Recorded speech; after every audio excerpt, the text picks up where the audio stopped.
Let us go then, you and I, when the evening is spread out against the sky, like a patient, etherized upon a table. Let us go through certain half-deserted streets,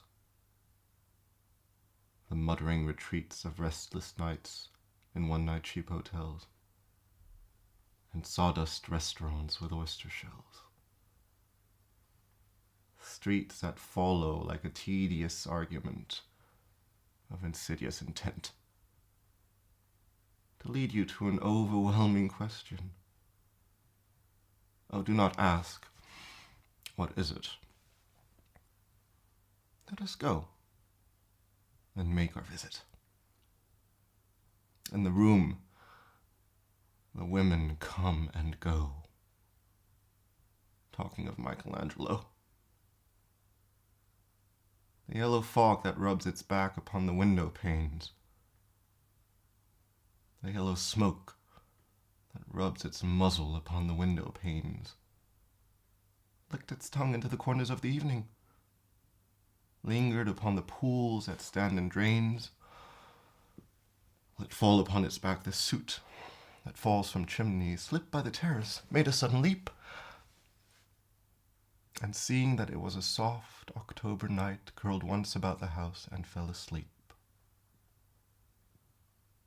And indeed there will be time for the yellow smoke that slides along the street, rubbing its back upon the window panes. There will be time. There will be time to prepare a face to meet the faces that you meet.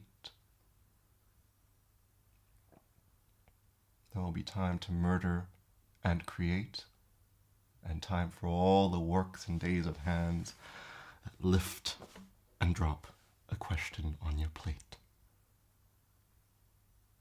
Time for you and time for me, and time yet for 100 indecisions, and for 100 visions and revisions before the taking of a toast and tea. In the room, the women come and go, talking of Michelangelo. And indeed there will be time to wonder, do I dare? And do I dare? To turn back and descend this stair with a bald spot in the middle of my hair. They will say, but how his hair is growing thin. My morning coat, my collar mounting firmly to the chin, my necktie, rich and modest, but assorted with a simple pin. They will say, but how his arms and legs are thin. Do I dare disturb the universe? In a minute there is time for decisions and revisions, which a minute will reverse.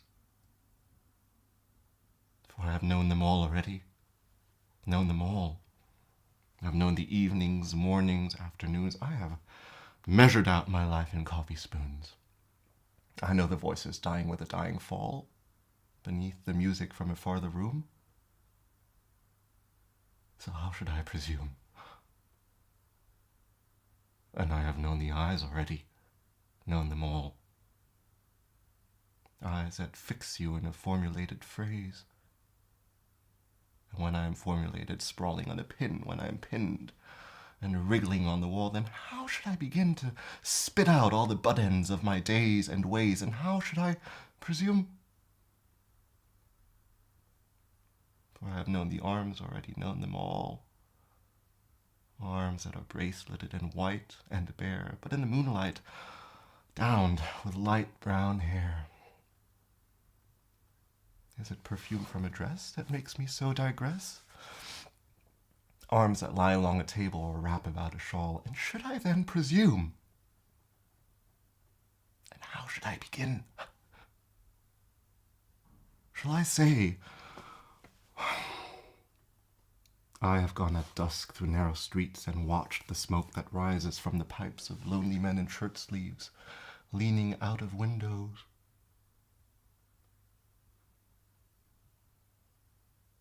I should have been a pair of ragged claws,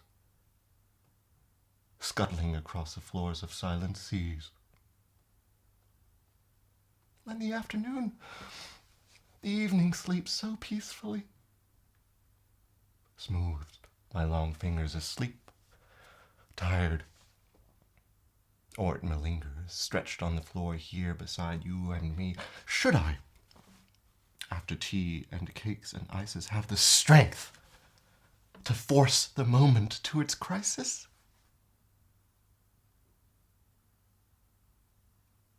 But though I have wept and fasted, wept and prayed, though I have seen my head grown slightly bald, brought in upon a platter, I am no prophet. And here's no great matter.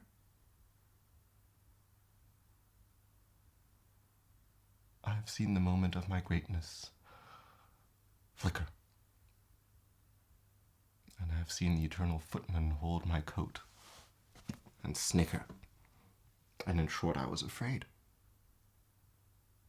And would it have been worth it, after all, after the cups, the marmalade, the tea, among the porcelain, among some talk of you and me, would it have been worthwhile to have bitten off the matter with a smile? To have squeezed the universe into a ball, to roll it toward some overwhelming question, to say, I am Lazarus, come from the dead, come back to tell you all. I shall tell you all, if one, settling a pillow by her head, should say, that is not what I meant at all. That is not it at all. And would it have been worth it, after all? After the sunsets and the dooryards and the sprinkled streets, after the novels, after the teacups, after the skirts that trail along the floor, and this, and so much more. It is impossible to say just what I mean. But as if a magic lantern threw the nerves and patterns on a screen, would it have been worth it if one, settling a pillow or throwing off a shawl and, turning toward the window, should say,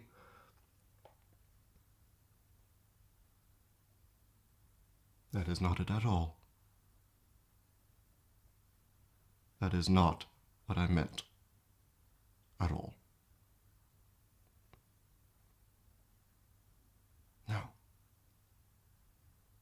I am not Prince Hamlet, nor was meant to be. Am an attendant lord, one that will do to swell a progress, start a scene or two, advise a prince, no doubt, an easy tool, deferential, glad to be of use, politic, cautious, and meticulous, full of high sentence, but a bit obtuse, at times indeed almost ridiculous, almost at times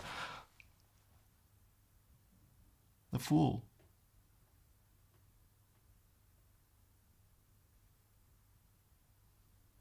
I grow old.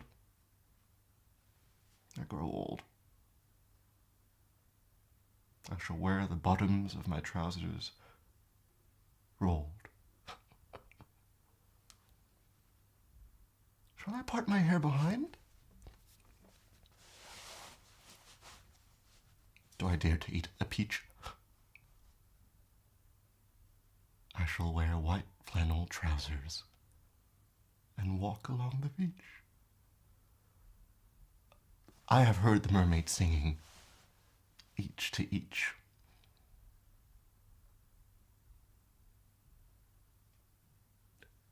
I do not think that they will sing to me. I've seen them writing seawards on the waves,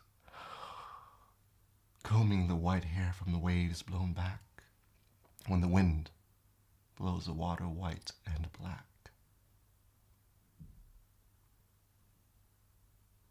We have lingered in the chambers of the sea, by sea-girls wreathed with seaweed red and brown, till human voices wake us, and we drown.